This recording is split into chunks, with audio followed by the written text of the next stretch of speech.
Hola a tothom. Hola, se'm sent? Se'm sent bé? Sí, sí. D'acord, me n'alegro. Aquesta pregunta que em fas, Guillem, és molt difícil de respondre en general. Dos, no crec que sigui una cosa pròpia d'internet. És a dir, Belén Esteban és el contingut o el contingent. Vull dir, aquí podríem aturar-nos a reflexionar-hi fins a la fi dels temps, no? A mi m'agradaria començar dient, però, que pel que fa a les expectatives d'internet, com deia l'Ivan, o a les promeses incomplertes d'internet, jo la seva intervenció l'he sentida en un 30%, perquè el so m'arribava malament a través de l'internet, i per tant l'expectativa que tenia de poder enfrontar-m'hi, diguéssim, violentament a través d'aquest debat s'han anat en orris perquè no puc enganxar-m'hi, no? Però no entrant ja en matèria, a mi m'agradaria introduir un parell de conceptes, intentar reflexionar al voltant de la pregunta o al voltant de la frase que dona lloc a aquesta xerrada i que no és fàcil de respondre, no? I que és un tema molt ampli. El primer concepte que vull introduir és el d'identitat virtual, que una mica l'Ivan ja l'estava introduint. L'Ivan deia que busquem els nostres iguals a l'internet, no? És a dir, que busquem trobar els teus, no? Moltes vegades ens dediquem a això, no? Jo, la primera cosa que vull dir d'això és que això tampoc està tan malament, és a dir, això de no sentir-te sol és una cosa que està molt bé. Jo avui, que estic aquí al cul del món, us tinc a vosaltres, que sou quasi família, i puc explicar les meves coses amb la meva llengua, i això em fa sentir molt menys sol que si estigués fent el mateix ajagut al sofà com un gos, no? Però més enllà d'això, cada individu, cadascun de nosaltres, té allò que anomenem una identitat primària i una identitat secundària. La identitat primària és aquella que no escollim, és a dir, aquella que ens ve donada per naixement. Jo soc calb, soc català, soc blanc caucàsic i probablement tinc antepassats jueus, no?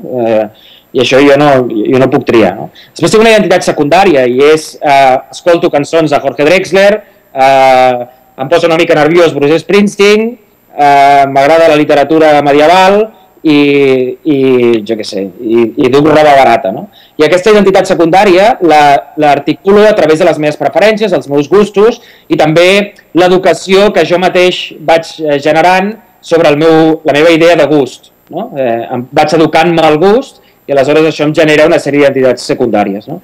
Aleshores, a internet jo tinc la possibilitat de crear-me una identitat virtual que per una banda em connecta amb la meva identitat atàvico-primària, és a dir, puc ser aquí avui amb vosaltres a la catalanista i demòcrata perquè crec en el seu projecte i per tant crec en el seu projecte per una banda perquè toca amb la meva identitat primària i després toca amb la meva identitat secundària o política, que és crec en el catalanisme, crec en el país, m'agradaria que el meu país fos més lliure, etc.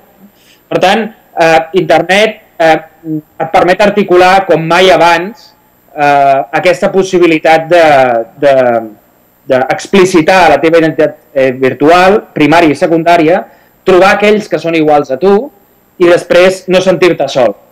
Aquestes tres coses són difícilment quantificables, com deia l'Ivan, però a nivell qualitatiu suposen un gran canvi vital, no? Jo sempre dic que jo visc a internet, és a dir, setmanalment participo en tertúlies sobre el futur polític del país o el present polític del país i l'única informació que jo tinc disponible per tal de poder fer aquestes tertúlies prové del fet que em connecto a la xarxa i pago $30 al mes i tinc dret, doncs, diguéssim, a això, no? De fet, en directe a les tertúlies, moltes vegades, la principal diferència entre una altra tertúlia i jo és que jo tinc l'ordinador connectat i quan el Basté diu han pujat les dades de l'atur, jo entro a Google i poso dades de l'atur i me les poso en la pantalla. Per tant, tinc aquest accés que em genera, diguéssim, una connexió no només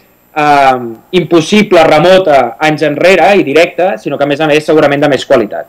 Però bueno, dit això, que són la introducció d'aquest concepte d'identitat virtual. A mi m'agradaria llegir-vos una frase, un fragment d'un llibre que diu així, el llibre és aquest, el tinc aquí, que diu així, no és l'oblit de nosaltres mateixos ni una mena de masoquisme arqueològic ni una borratxera romàntica el que ens du a mirar amb interès apassionat, amb una indescriptible voluntat d'aprendre, cap al pensament polític de l'antiguitat clàssica. Ens hi sentim impel·lits per la crisi del nostre temps, la crisi d'Occident.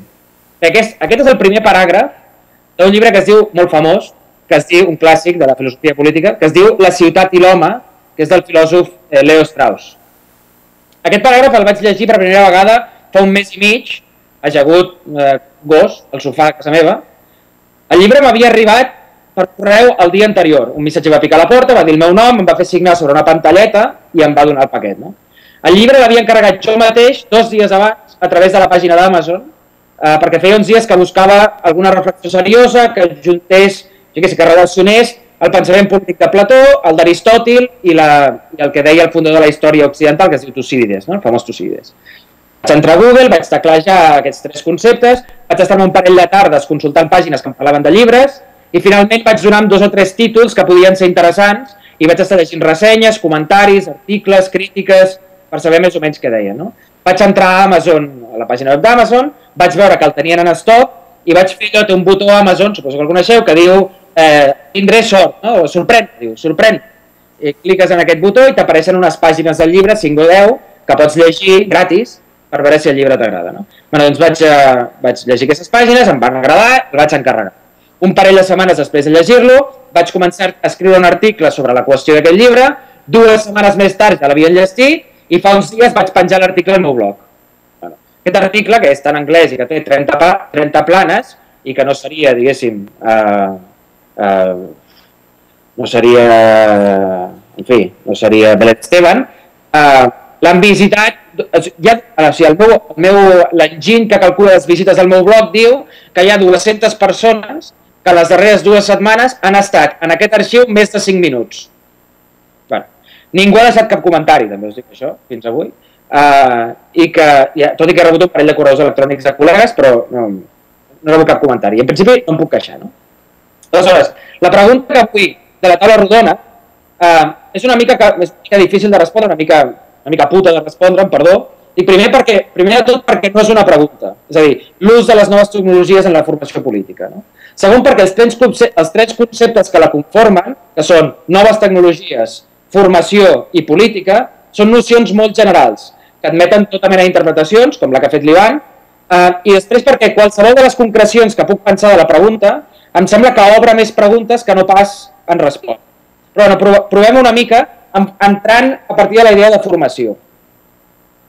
El primer que vull dir és que no parlem del mateix si ens referim a la formació d'un polític o a la formació del ciutadà. És a dir, quan parlem de formació política, estem parlant de la possibilitat d'un líder de ser d'una determinada manera o estem parlant d'una societat que és capaç de ser d'una determinada manera respecte del polític. Un polític té uns objectius, uns valors, uns impediments i un ciutadà d'altres. En qualsevol cas, si parlem de formació és perquè estem assumint que hi ha alguna cosa que s'ha d'afegir en el conjunt de característiques que formen un caràcter o una persona. I que hi ha alguna cosa, algunes altres coses, que s'han de domar, que s'han d'eliminar, que s'han de polir o que s'han de contenir. Si posem l'accent en la paraula política, la formació política, aleshores el que ens estem preguntant és si l'ús d'aquestes noves tecnologies fa, 1, més eficaç l'expansió d'una idea política, és a dir, és una tècnica, o 2, si fa més eficaç la recepció d'una idea política. Bé, si anem a la primera, a la formació del polític, la pregunta conté un biaix d'entrada. I és que a la nostra cultura hi ha una tendència a creure que un polític ha de ser una persona educada, ben formada, amb bons coneixements. En realitat això té un punt d'hipocresia col·lectiva perquè ens agrada d'un polític moltes vegades és que ens dona sensació de seguretat, d'estar guanyant, que ho té tot controlat i que en general no ens pren el pèl ni ens roba la cartera. Si heu estudiat filosofia a l'institut, sabeu que una de les coses famoses de la història de la filosofia és que un dia un senyor anomenat Plató va dir els reis han de ser filòsofs. Això, dir-ho en aquell moment, era una mica, diguéssim, provocador perquè els filòsofs eren gent amb la barba llarga, bruts, polls sospitosos de doleria i poques llums, no? Hi ha gent que es dedicava a disseccionar animals en la intimitat de les seves cases. No? Però quan ell deia que un rei ha de ser un filòsof, el que ell estava provant de dir era un polític ha de ser, o un rei ha de ser, aquella persona capaç de diferenciar entre allò que és i allò que semblen les coses. És a dir, entre les aparences i l'essència de les coses. No? La pregunta que ens hem de fer és si això ve facilitat, o ve empitjorat, o ve dificultat pel fet de l'ús de les noves tecnologies. Les noves tecnologies han estat també, tenint això en ment, és a dir, tenint la distinció platònica un bon polític és aquell que sap alguna cosa i, per tant, és aquell que sap diferenciar entre el que semblen les coses i el que són, és a dir, un polític és algú ben format, i anem a l'estri del que estem parlant, que és les noves tecnologies, l'evolució de, diguéssim, la manera de ser política al llarg de la història i les demandes això ha exigit, també fan de l'internet una eina útil o menys útil. M'explico. Dèiem que famosos reis savis formats a la història. Adrià, l'emperador filòsof. Alfons X el savi. Carlemany i la seva reforma humanista. A partir del Renaixement, però, s'hi afegeix una cosa a aquest clixé. Si aquest clixé un punt hipòcrita del filòsof savi, s'hi afegeix, és de Maquiavel sobretot, però també d'altres autors, s'hi afegeix la idea de que el polític, o el rei, o el príncep, ha de conèixer el seu poble. Conèixer el seu poble vol dir es pot interpretar democràticament, com diguéssim el mite de Siddhartha del budisme, el rei que es disfressa per conèixer els pobres, o el mite que corria la llegenda urbana del rei Joan Carles, que se suposava que agafava una moto a les nits i se n'anava a passejar per Madrid i per la Sierra a conèixer espanyoles despistades, o la pel·lícula aquesta de l'Aaron Sorkin de Presidente por accidente o alguna cosa així, es deia, no? D'aquell tio que s'assembla al president i el president s'escapa i està amb una tia en un hotel i fa un atac de cor i no sé. Doncs aquesta idea del polític en contacte amb la gent, coneix a la gent. Hi ha una interpretació més maquiavèlica d'això, que és una intervenció, és dir, cal tenir un servei secret, és a dir, conèixer el teu poble vol dir tenir el Mossad, vol dir tenir la CIA, vol dir tenir el CNI.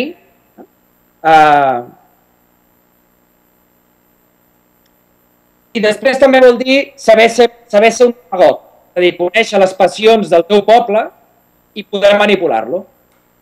Per tant, ja tenim que el polític, a la nostra cultura, ha de ser un savi, per tant, ha de saber diferenciar les aparències de les essències.